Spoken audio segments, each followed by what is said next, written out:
Coucou mes vies, j'espère que vous allez bien. Écoutez, moi ça va super bien. Ici au girl Miss Dupré-Latour et bienvenue à un nouvel épisode de You Bet Her. Et aujourd'hui, j'ai vraiment une invitée spéciale. Et quand je dis spéciale, je dis très spéciale. C'est une des premières personnes que j'ai rencontrées ici quand je venais d'arriver au Canada. C'est une femme très courageuse, très talentueuse et très spéciale pour moi et extrêmement gentille. Donc, je vous demanderai de faire un standing ovation pour l'unique et la seule Emily Klepper. Hello, Emily. Hello. Ça va? Comment vas-tu? Ça va très bien, Oh très my bien. God, après 5 ans, Ouais, ça passe extrêmement vite. ça passe très vite, ouais. Je suis vraiment contente de t'avoir, je pense que we were there since day one. Parle-nous un peu de toi, fais-nous un peu ta présentation, qui est Emily Klepper, qu'est-ce que tu fais dans la vie et aussi, une introduction de toi avant qu'on puisse développer par la suite. Ouais. Ben, je suis auteure, compositeur, interprète. Je suis chanteuse, musicienne. Je viens du Québec et du Texas. Mon père est texan, ma mère est québécoise. J'ai grandi entre le Texas et le Québec. Et j'ai fait de la musique un peu partout entre ces deux endroits-là toute ma vie, depuis que je suis toute petite, en suivant les traces de mon papa qui est musicien aussi, puis qui m'a transmis sa passion puis son amour pour la musique. Et quand on s'est rencontrés, tu venais juste de sortir ton premier album, je pense, qui était La Grande Migration. La Grande Migration, et c'était Pas le en français. premier, Ah, c'était pas le premier? OK. mais c'était mon premier album en français, en fait. C'est ça. C'est ça. Puis c'était une grande expérience parce que j'avais fait des albums plus anglophones sur lesquels, des fois, il y avait un petit peu de français, mais c'était la première fois qu'on en faisait un au complet en français. Fait que c'était vraiment une belle expérience. Exactement. Puis je pense que c'est à ce moment-là que que je t'ai rencontré et que j'étais éperdument amoureuse du chanson Foot Bassin. Puis, il faut savoir, comme pour les personnes qui ne le savent pas, je vais commencer par le commencement. En fait, moi et Émilie, on s'est rencontrés au drag. Ouais. Et c'était ma première fois que j'allais dans un bar gay. Et j'étais assis sur le bar, toi aussi tu étais assis sur le bar. Puis je pense qu'à un moment donné, tu m'as comme un peu poussé sans faire exprès. Ouais. Puis on a commencé à jaser et tout. Puis je te disais, oh, ça fait une semaine que j'étais au Canada. Et tu étais genre comme, ah ouais, tu étais choquée et tout. Puis après, on a un peu parlé. Je pense que tu étais avec les gens avec qui tu jouais, hein, avec ton orchestre. Ouais, mais je pense que c'était pendant Rideau, en fait, à Québec. Il y avait comme un événement. Un événement? Ouais. OK. Puis à ce moment-là, tu m'as dit, j'ai été dit, ah, tu vas me dire, ah, je vais me faire ce que je vais faire pour toi, c'est que je vais te présenter le plus de monde possible pour que tu puisses bien t'adapter à Québec et tout. Et après, je pense qu'on s'est échangé dans Facebook et tout. Ouais. Puis je t'ai parlé de ma passion dans le maquillage. Et c'est à ce moment-là que tu m'as dit, ah, tu fais le maquillage? Moi, j'aimerais avoir une personne qui me maquille pendant que je fais mes tournées, quand je fais mes shows mes shows à la télé et tout. Puis tu m'as demandé de passer chez toi, d'amener mon matériel pour essayer de te maquiller et tout. Et tu as aimé ça? Ouais. Et je pense que c'est là comme que notre histoire un peu a débuté. Et tu étais la première femme blanche que je maquillais parce que j'avais juste l'habitude de maquiller que des personnes noires, incluant moi. Donc c'était comme, j'étais stressée, c'était le fun aussi, mais tu as aimé ça. Puis je pense que c'est après cela qu'on a fait notre chemin, que je t'ai accompagné sur plein de tes shows, plein de tes interviews télé. Oui. Et nous voici 5 ans après, puis j'ai fait un touch-up avec du Latour cosmétique sur Emily Klepper. Genre comme what can describe, genre comme how happy I am de t'avoir aujourd'hui en face de moi, tout en sachant que, genre comme je pense que tu as vu toute mon évolution et tout. Puis, genre, comme t'avoir ici, it means the world. So, merci énormément. Je voulais vraiment comme faire cette introduction pour un peu contextualiser comment j'ai rencontré cette belle dame. Puis, je pense que La Grande Migration, c'était un album aussi qui racontait aussi beaucoup de toi, beaucoup de ton parcours. Ouais. Puis, je pense qu'une des chansons aussi quel a été ton... quel a été... Parce que, ayant vécu à Québec, les gens sont quand même fermés, les gens sont quand même comme dans leur zone, les gens sont tout le temps en gang et c'est rare comme... C'était compliqué pour moi de se faire des amis, mais genre comme...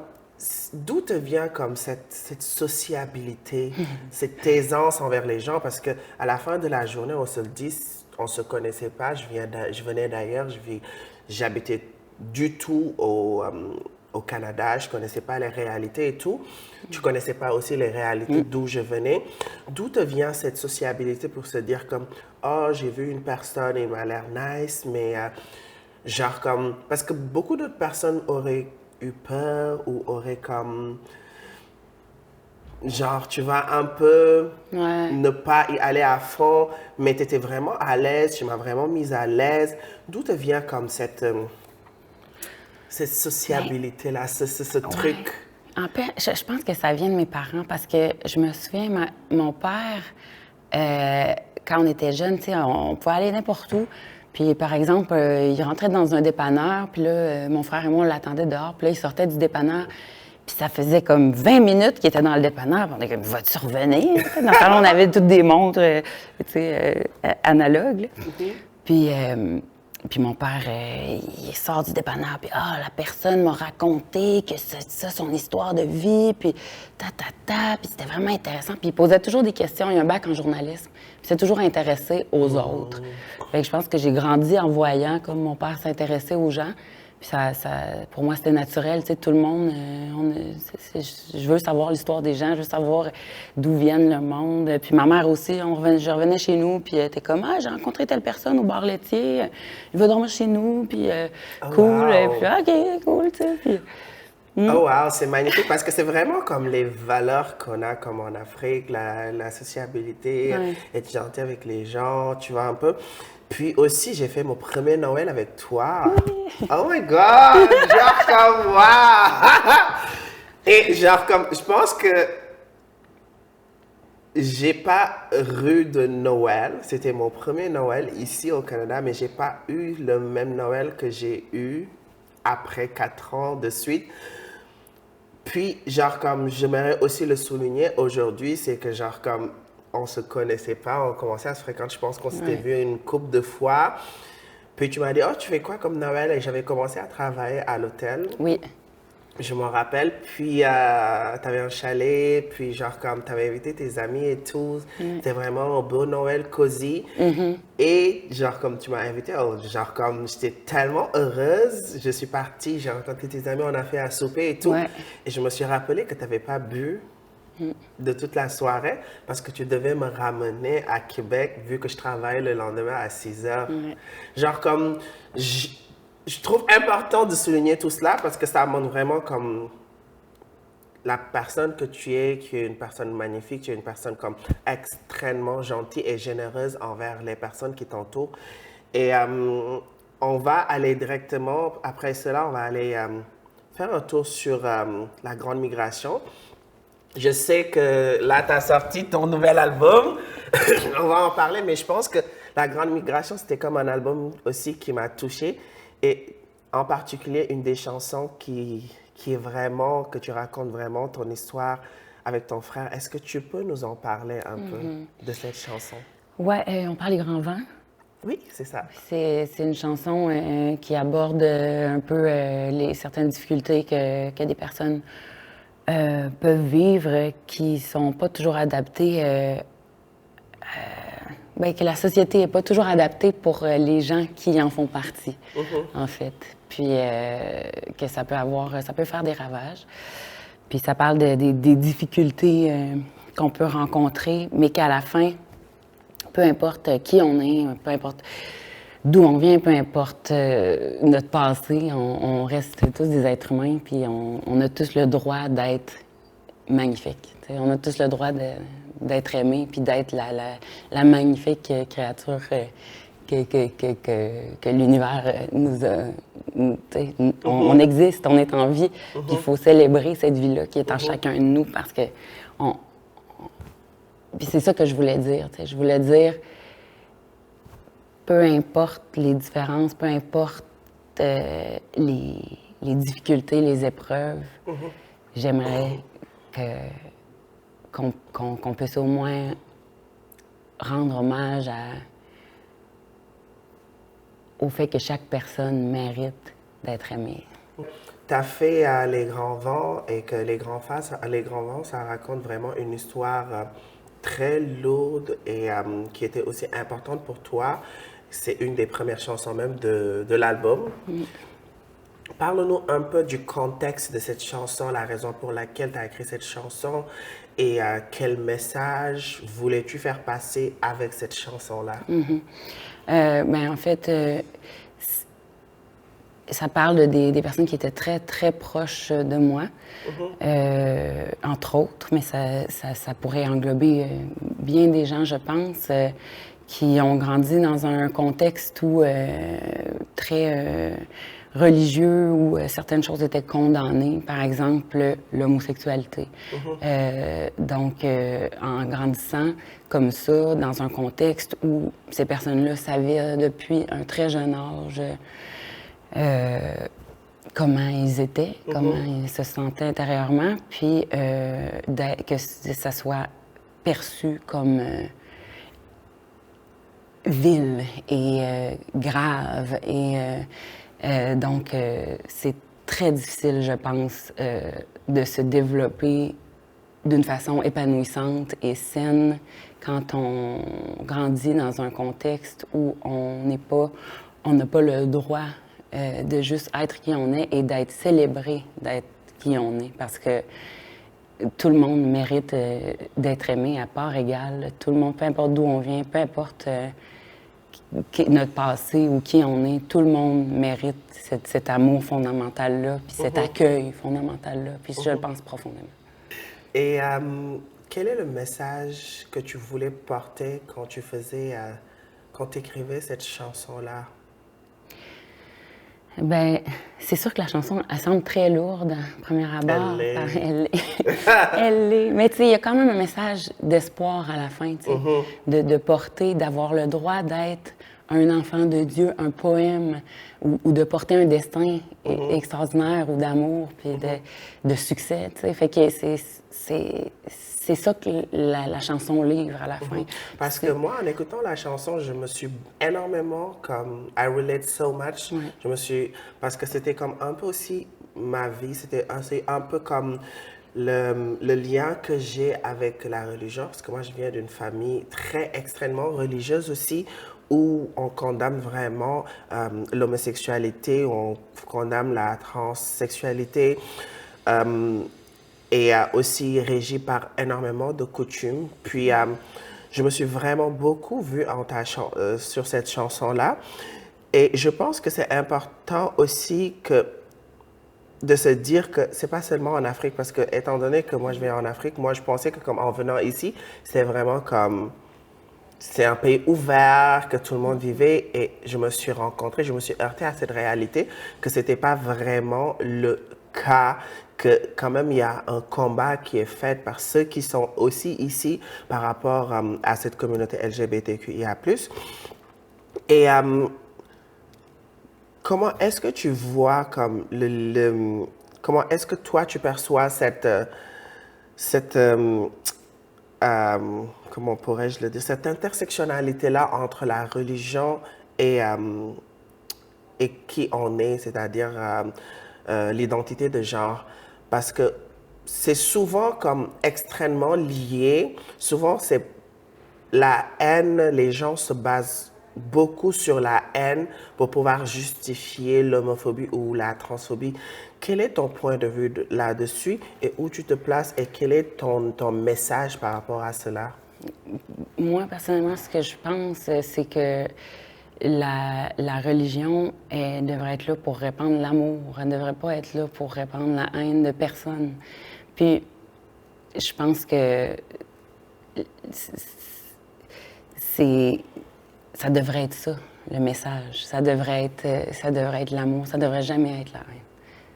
Puis, souvent, malheureusement, les religions deviennent haineuses. Mais à la base, dans plusieurs religions, j'ai l'impression, je ne les connais pas toutes, bien sûr, mais j'ai l'impression que ce qui est supposé d'être fait, c'est ça. C'est un message d'accueil, d'amour pour tous. Puis je trouve ça triste quand je vois que ça ne l'est pas. Et puis, même dans la religion, il y a plusieurs textes qui disent comme que personne ne doit juger son prochain. Et je pense aussi que c'est important aussi de voir l'humain qui est derrière, de mettre plus en avant la personne, l'humanité avant la religion. Et c'est important aussi de comprendre et d'être là pour, pour ces personnes-là. Pourquoi? Parce que moi, je suis issu d'une famille religieuse, je crois en Dieu, mais beaucoup de personnes pensent que, étant donné que j'ai choisi d'être dans cette intersectionnalité-là, d'être partie de la communauté, ça m'enlève directement. Ça veut dire que Ouais. c'est pas, on peut pas on peut pas combiner les deux. Raconte-nous un peu comme ton inspiration. Je te pose vraiment des questions parce que je trouve que c'est vraiment un album qui m'a énormément marqué.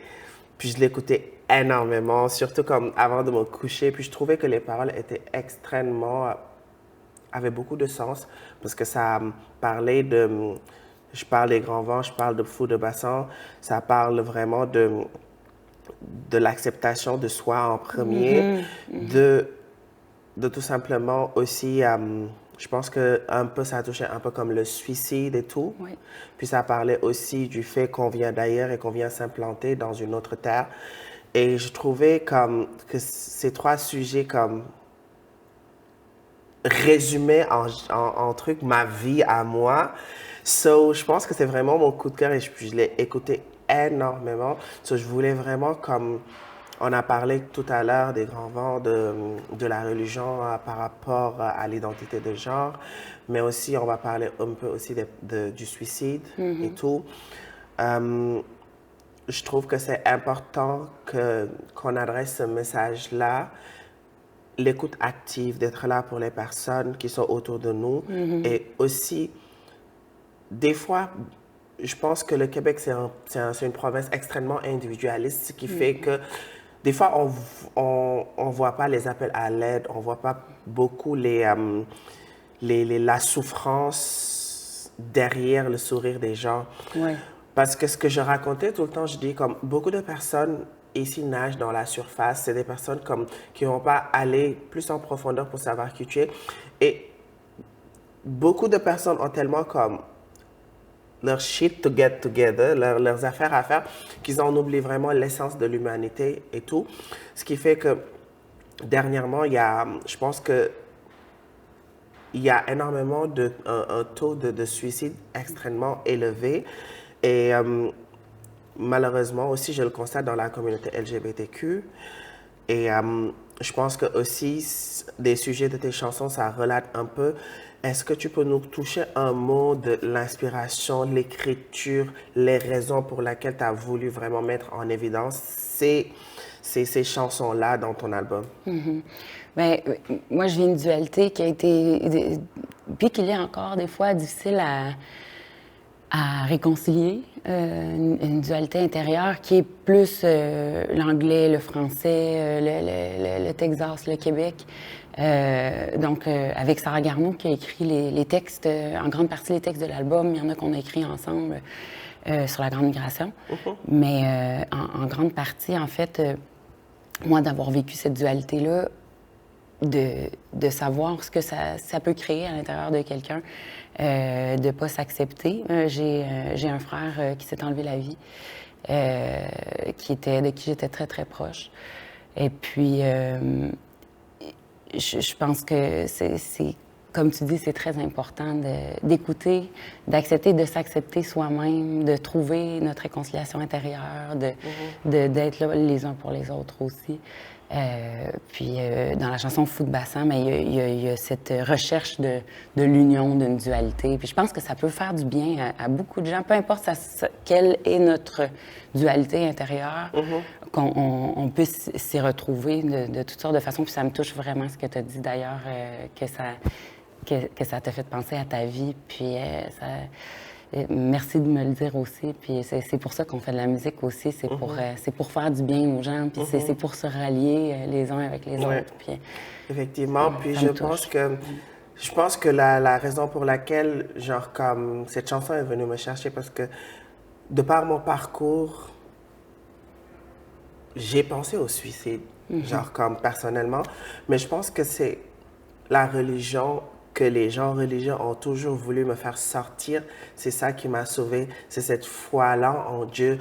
Parce que pour vrai, parce que, genre, comme je trouvais que c'est. Parce que je trouvais que, à la fin de la journée, quand j'étais seule, genre, comme. Je pouvais me rattacher à lui. Quand j'étais au Maroc, il y a un moment donné de ma vie où c'était vraiment difficile. J'ai quitté le Sénégal, puis je suis partie au Maroc. À cette partie-là de ma vie au Maroc, où, genre, comme. J'étais partie vraiment pour me retrouver. La raison pour laquelle je suis quittée chez moi, c'était parce que je me sentais plus chez moi et que c'était comme si j'asphyxiais chez moi. Donc, la raison pour laquelle je suis venue au Maroc. Et je pense que j'étais arrivée à un moment de ma vie où j'ai juste dit, j'ai prié, puis j'ai dit, je m'en remets à tes mains. Je sais que je suis une belle personne. Et je pense que c'est important aussi à travers ces chansons-là que tu as fait. Et je me dis que le hasard n'existe pas. Le fait que je t'ai rencontré, le fait que 5 ans plus tard, qu'on soit assise ici et qu'on parle de ça et qu'on a quand même beaucoup de points en commun par rapport à comment on perçoit la vie et d'où te vient comme un peu cette... ton ressenti de la musique. Moi aussi, j'adore la musique, c'est une de mes passions aussi. So, je pense que c'est vraiment important de souligner que si vous avez besoin d'aide, il y a des associations, il y a des ressources qui sont là. N'hésitez surtout pas à demander de l'aide parce que des fois, c'est ça qui est le plus difficile, c'est de regarder la personne et dire je suis pas bien, se lâcher prise là. Et je pense que tout le monde ne l'a pas forcément, mais je trouve que c'est important de trouver des personnes qu'on sait que c'est des personnes qui sont là pour nous et de pouvoir comme exprimer ce qui nous fait vraiment mal. Et je pense que il n'y a que dans cette moyen-là qu'on va pouvoir comme diminuer ces méfaits-là. La vie n'est pas facile. La vie est extrêmement difficile. Just being yourself, juste se réveiller et être soi-même, c'est quelque chose, c'est un éternel combat. Et je pense que c'est important que comme quand on part dans un combat, d'avoir des armes, de savoir qui on est. Et d'où c'est la représentation. Tu fais de la représentation à travers cet album-là. C'est-à-dire que tu es une femme... issus du Québec et du Texas et qui chantent sur des sujets que normalement on n'entendrait pas des personnes de cette musique parler de cela. Puis je trouve que c'est important, ça éduque et en plus ça lance un message de soutien, ça lance aussi un message de dire que comme it's fine to be who you are. And you're not alone. Exactement. Like, you're not alone. Il y a d'autres gens qui vivent ça aussi. Puis c'est des fois, on a peur d'être vulnérable puis de le dire. Mais souvent, quand on le dit, on se rend compte que les autres gens vivent ça aussi. Et qu'on peut se relier puis se dire à place de dire que c'est mal de s'exprimer dans sa vulnérabilité, à place de voir comme une force et un partage qu'on peut avoir ensemble. Puis aux gens aussi, un autre message à dire, je trouve, c'est de voir quand nos amis vont moins bien, d'être là pour eux, d'aller leur apporter un muffin, ou, peu importe, mais tu sais, juste de sortir de cet individualisme-là dont tu parles, je trouve ça important. Ouais. Un jour, j'ai dit une phrase, puis j'ai dit, je sais que je me bats pour mes rêves, je me bats pour qui je suis, je me bats pour ce que je représente, mais des fois, ça fait juste du bien qu'une personne, parce que quand on est une personne forte, genre comme les gens attendent qu'on est correct. Mais je pense que des fois, c'est important qu'une personne nous regarde, nous prend la main et nous dise You are doing good. Keep doing. Je pense que genre, on a besoin comme d'un boost. On a toujours besoin. We all need someone. We all need love. Genre comme. Et je pense que c'est vraiment important comme qu'il y ait des personnes, des alliés comme toi, qui, à travers leur musique, nous lancent ce message de support-là. Et je t'en remercie aussi. Puis, genre, comme, c'est vraiment un honneur, comme, de t'avoir rencontré. Parce Moi que aussi. en venant à Québec aussi, ça, tu m'as vraiment fait sentir moins seule. Je pense que je t'ai amené mon premier chum chez toi à souper. Et genre, comme c'est juste parce que j'étais vraiment à l'aise et que j'étais dans un pays que j'appelais maison. Puis j'ai trouvé des gens que je me dis que tout n'est pas perdu. Il y a des gens comme qui respirent la bonté, qui sont généreux, qui sont toujours là et qui vont nous aimer peu importe qui nous sommes. Et je pense que c'est important ce message-là de le faire passer à travers notre histoire tous les deux parce que je pense que c'est une histoire genre comme de ce qu'on a vécu, de ce qu'on a vécu ensemble, de par les sujets qui nous touchent ensemble et tout. Donc aujourd'hui, tu sors ton deuxième album. Oui! Ok, raconte-nous l'écriture, de quoi ça a parlé. Est-ce que c'est un album en français? Est-ce que c'est un autre genre? Parle-nous-en de cet album-là. Et c'est quoi déjà le nom du nouvel album? Ça s'appelle The Family Record. The Family Record, ok. Et c'est un ensemble de chansons qui ont été écrites par mon père, en fait. C'est toutes des chansons que c'est mon père qui a écrites. C'est des chansons qu'il a écrites sur une très longue période parce qu'il y en a qui datent des années 70. Oh, wow. Il y en a qui sont plus récentes. Il y a des chansons que j'entends depuis toute ma vie. Quand j'étais petite, mon père s'assoyait sur le bord de mon lit puis il me chantait des chansons jusqu'à ce que je m'endorme. Puis maintenant, j'ai sa guitare qui jouait. Puis là, mon père chante même un peu sur l'album. Donc, c'est ça. Fait que mon père est texan, mais il est venu au Québec, puis il a vécu au Québec pendant 15 ans. Donc, il a appris le français. Puis il a même écrit une super belle chanson en français qui est sortie il n'y a pas longtemps, qui s'appelle La valse à Gaétan, qui était le deuxième single de l'album. Donc, celle-là est en français, mais les autres sont en anglais. Presque la majorité des autres textes sont en anglais. Mais je voulais quand même mettre cette chanson-là en français parce que c'était important. Puis je trouve qu'il a tellement bien cerné l'essence du Québec dans cette chanson-là. On sent vraiment, là, tu sais, les veillées autour du poêle. Tu sais, on sent comme toute l'histoire derrière un peu son passage au Québec. Puis je trouve que c'est beau. Puis moi, d'avoir eu la chance de grandir avec cette musique-là, puis lui, il a moins poursuivi sa carrière professionnelle. Il a été longtemps, il a été professeur à la place pendant plusieurs années, les premières années de ma vie et tout ça. Donc, je voulais lui rendre hommage, en fait, pour lui dire comme un merci, tu sais. Puis c'est sûr que mon rêve de ma vie, un de mes grands rêves, c'était, en secondaire 5, il fallait écrire dans notre examen de fin d'année, c'était quoi notre rêve. Puis moi, j'avais écrit, mon rêve, c'est de faire une tournée puis un album avec mon père puis mon frère Jason. Puis là, mon frère Jason est mort. Donc, il ne pourra pas être là pour la sortie de l'album qui est aujourd'hui. Oh my God! Oui. Fait que, mais par contre, il est là en pensée parce que il serait tellement content qu'on fasse ça aujourd'hui. Donc, c'est un grand accomplissement là, pour moi puis ma famille dans ce sens-là. Aujourd'hui, c'est comme ça que je le vois. Puis aussi, d'avoir la chance de faire ça pendant que mon père est encore là, puis qu'il puisse en faire partie, puis en profiter. Donc, ça me fait vraiment plaisir, puis c'est un rêve qui se réalise pour moi aujourd'hui. Puis j'ai décidé de dédier l'album à mon fils pour qu'il y ait les chansons de son grand-père. Puis il y a même une chanson qui est pour son arrière-grand-père, qui est la mère. Fait que c'est les générations, tu sais.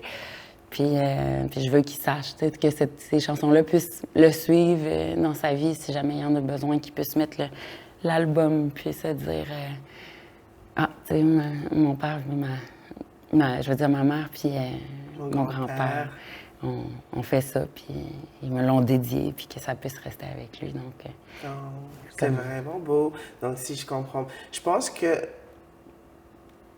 ta musique, c'est toi. C'est ton parcours, c'est ta personne, c'est les gens que tu aimes, c'est les gens qui t'entourent. Et je trouve ça vraiment beau. Et est-ce qu'il y a des choses qui se préparent, des tournées, des représentations et tout? Est-ce qu'on s'attend à avoir ton père sur un des shows avec toi en live? Je sais que tu chantes beaucoup en live. Je pense que tu chantes que en live. Parce que les seules fois t'avais fait un show, c'est où à Québec? Au Théâtre Petit Champlain. Au Théâtre Ouais. Petit Champlain et tout, avec tout un orchestre et tout. Oui. Magnifique, les violons, le piano et tout. Est-ce qu'on va avoir ce même délire-là sur cet album-là? Qu'est-ce que tu prévois de faire au niveau du marketing, au niveau de tes représentations? Qu'est-ce que Emily Clipper va nous mettre en avant comme l'autre album qui est La Grande Migration, ou carrément tu sors vraiment des chantiers battus pour nous proposer quelque chose de nouveau? En fait, c'est vraiment, c'est quelque chose qui est plus, bon, mon père, il vient du Texas, donc c'est quelque chose qui est assez country. Puis, on va dans l'Americana, le Outlaw, un peu, le roots, donc ça va être des instruments plus à cordes, beaucoup de guitares, des dobro, des guitares slide, du violon. Donc, on présente notre premier spectacle au Petit Champlain, justement, au Théâtre Petit Champlain. Oui, le 3 novembre. Ouais, fait que ça s'en vient. Puis ensuite, ben, la tournée débute. Puis on a plusieurs spectacles à l'horaire. C'est possible de voir sur les réseaux sociaux là, la tournée, sur mon Facebook, sur mon site emilyclepper.ca. Puis là, on a les dates de tournée qui sont annoncées puis qui continuent à s'ajouter. On est content. J'adore. Et est-ce qu'on aura l'occasion de t'avoir ici à Montréal? Sans doute que oui. Il y a des choses qui se préparent. Mais c'est ça, toutes les dates de tournée ne sont pas annoncées et ne sont pas toutes encore dans l'horaire, là, parce qu'on est dans le processus de. Donc, il y a déjà des dates qui sont annoncées, mais ça continue à sortir. Là. Je sais qu'il y a une date bientôt à Otterburn Park qui n'est pas trop loin de Montréal, mais qui n'est pas. Donc, mais ça, c'est ça. Ça continue le calendrier se remplit. On est bien contents. J'ai très, très hâte de me retrouver sur scène pour présenter ces chansons-là. Là. C'est comme... Comme un bébé. Oui. C'est ça. C'est parce que je les ai entendus toute ma vie. Donc, c'est comme...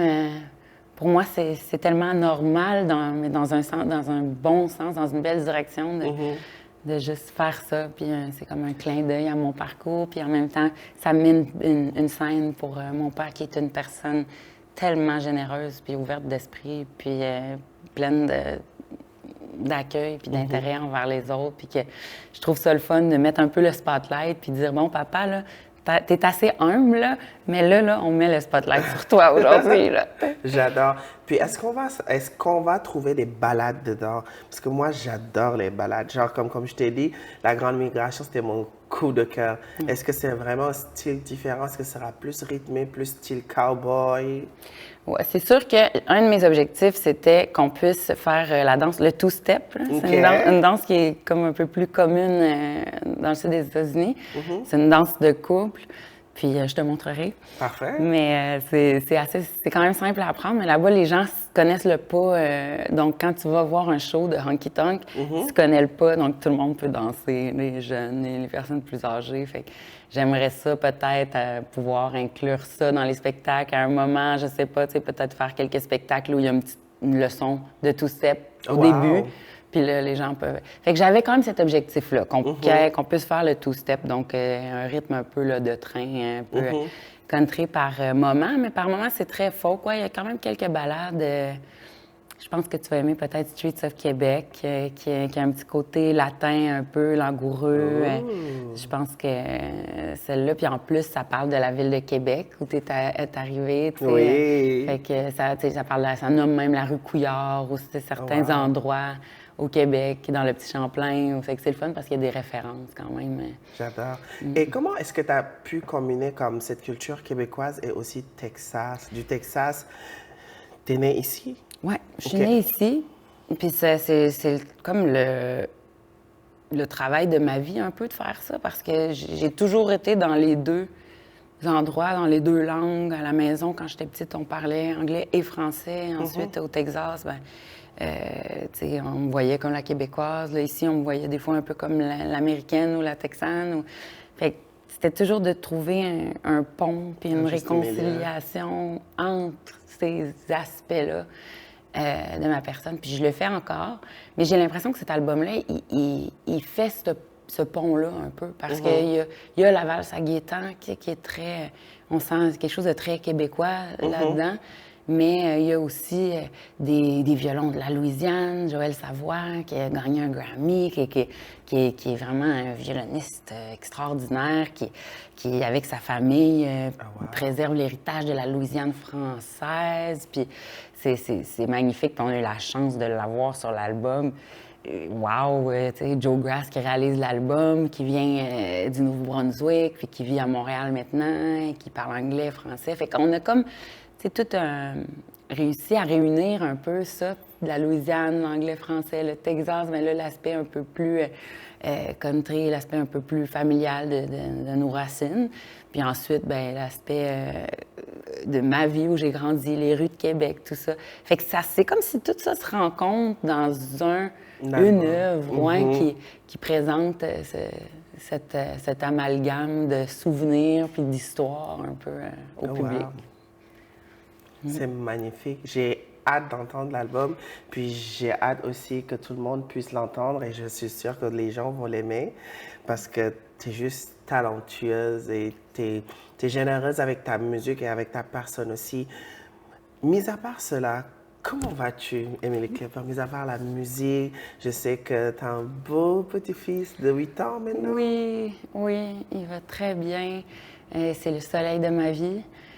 On passe du beau temps ensemble. Il invente des chansons au fur et à mesure. Là, il invente des paroles, des fois dans l'auto, avec des petits gestes. Là. On a une tape de main secrète. Je ne sais pas si j'ai le droit de le dire. Mais c'est vraiment extraordinaire. C'est une autre chose d'apprendre la maternité. Puis mon fils est né au Texas, mais il grandit au Québec. Donc, ça continue, ce biculturalisme-là, il continue quand même à l'intérieur de lui. Fait que je voulais qu'il sache qu'il n'est pas seul aussi, puis qu'il y a quelque chose pour relier ses identités. C'est un petit garçon extraordinaire. J'ai la chance d'être sa mère, puis c'est un des plus beaux cadeaux que j'ai eu dans ma vie. Des fois, c'est des grands défis aussi, quand même. sais. D'être parent, mais ça vient avec un lot d'apprentissage extraordinaire. Puis je veux montrer à mon fils que je veux continuer à faire ma passion, à faire de la musique, à créer, à utiliser ma créativité pour avoir ma place dans le monde. Puis j'espère que lui aussi, il pourra sentir que son chemin, ça sera son chemin. Puis je veux le soutenir dans ce qu'il va choisir dans sa vie, qu'est-ce qu'il va choisir d'être, de faire. Donc c'est la grande partie de ma vie là, en ce moment. Et comment est-ce que tu vis la scène musicale? Comment est-ce que parce que c'est quand même difficile, genre comme au niveau de l'environnement musical, il y a énormément de freins. Est-ce que tu peux nous en parler un peu? Quelles sont peut-être les difficultés que tu as pu ou as rencontrées pendant ta carrière et tout? Et quel conseil donnerais-tu à un petit du Texas, une petite du Texas ou du Québec qui voudrait faire de la musique, qui aime le style cowboy, French cowboy? Quels seraient les conseils que tu lui donnerais dans cette comment on appelle ça, dans cet aspect musical, dans cet environnement musical en général? Je conseillerais à ceux qui veulent faire de l'art, jeunes ou plus vieux même, parce qu'il n'y a pas d'âge. On peut même commencer à faire de l'art à 70 ans.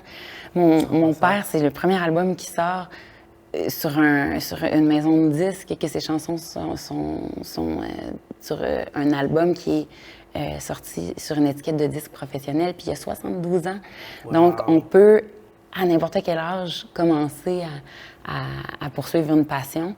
Je dirais aux jeunes qui ont cette passion-là de continuer parce que c'est important. C'est important, comme on mentionnait tantôt, ça peut sauver des vies, ça peut faire du bien aux gens, ça peut les accompagner dans leur quotidien d'une façon que peu de choses peuvent le faire. La musique est présente depuis des millénaires chez l'être humain. Je pense que c'est quelque chose qui est très viscéral.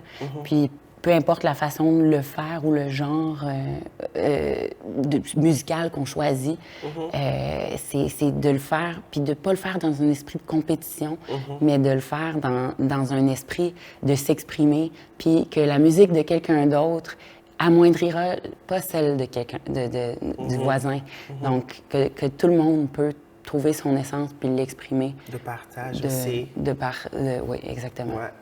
Super. Puis, est-ce que tu as eu à rencontrer des moments où tu as vécu certains freins au niveau de la musique, parce que c'est pas évident aussi, c'est extrêmement difficile. Est-ce que tu peux nous en parler un peu? Il y a des instants de découragement, là. Il y a des instabilités financières, comme les gens qui sont travailleurs autonomes. En général, c'est difficile de budgéter, de prévoir parfois. Mais en gros, le fait aussi d'être mère, je pense que ça serait une bonne chose qu'il y ait plus de ressources pour les musiciennes qui sont mères, entre autres, et toutes les personnes qui font de la musique, qui sont parents, parce que de partir en tournée, de se promener, donc il doit y avoir du soutien, il doit y avoir des alternatives pour ça. Ça, c'est quelque chose à quoi j'ai été confrontée dans les dernières années. Je pense qu'il va me tenir à cœur pour le reste de mes jours maintenant, parce que maintenant que j'ai vécu ça, et puis j'ai pu voir... parce que même si on est un parent, on reste un individu qui veut s'accomplir et participer, avoir son apport dans la société, avoir sa place, avoir son mot à dire sur la place publique, parce que on vit dans un pays où la liberté d'expression est importante. On veut pouvoir s'exprimer, on veut pouvoir participer. Puis des fois, comme parents et artistes, il y a des défis, je trouve, qui peuvent faire en sorte que les parents peuvent se sentir ostracisés un peu de la scène artistique. Donc, je souhaite vraiment voir dans le futur des démarches faites par les gens et les personnes au pouvoir pour pouvoir encourager la culture, la musique. Oui, puis la culture en général, puis aussi pour les parents. Là. Les parents. Ouais. Super. Mais je pense que c'est ce qui marque la fin de cet épisode. C'était vraiment un honneur. Puis ça m'a vraiment fait plaisir aussi de te recevoir ici après toutes ces années. Oui. Et quel serait ton mot de fin, puis les prochaines dates à laquelle tu vas te produire? Je te laisse avoir ton mot de fin, ton message, en grosso modo.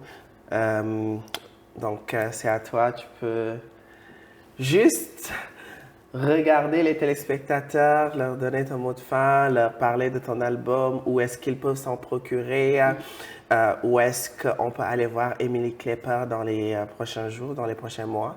Vous pouvez vous procurer l'album sur toutes vos plateformes préférées, en fait. Et puis, on a aussi des copies CD qui vont être disponibles, que vous pouvez acheter par le biais de mon étiquette La Tribu. Et puis, vous pouvez consulter mon site emilyklepper.ca pour les dates de la tournée à venir. Et aussi, suivez-nous sur les réseaux pour voir ce qui s'en vient, les différents projets. Il va y avoir mon père qui va nous joindre pour une partie de la tournée au printemps, qui va être sur scène avec nous pour plusieurs spectacles. Donc, ça va être une belle aventure. Puis j'espère que cet album-là peut vous amener autant de joie qu'il nous en a amené à nous. Puis autant d'amour. Puis si vous voulez, vous pouvez faire partie de la famille Klepper quand vous écoutez ces chansons-là avec nous. Yes! Mais merci énormément d'être venu, d'avoir fait le déplacement, d'avoir pris le temps aussi. Je voulais vraiment comme t'avoir sur mon podcast. Je trouvais que c'était vraiment important de par notre cheminement, de par ta générosité, de par ta personne. Je pense que c'est important que des artistes comme toi soient vraiment comme reconnus et mis en avant parce que c'est des personnes qui font la musique pour l'amour de la musique et c'est des personnes aussi généreuses à travers ta personne, à travers ta musique. Et je pense que tu étais la première personne que j'ai connue. Tu as vraiment été mon coup de cœur. Tu m'as donné la chance de te maquiller dans toutes tes représentations et it means the world to me. Et je voulais vraiment comme que tu sois là. Et c'est important aussi à travers toi aussi que le Québec puisse être une terre de bienvenue, que les personnes immigrantes qui viennent d'ailleurs puissent rencontrer une Emily Klepper.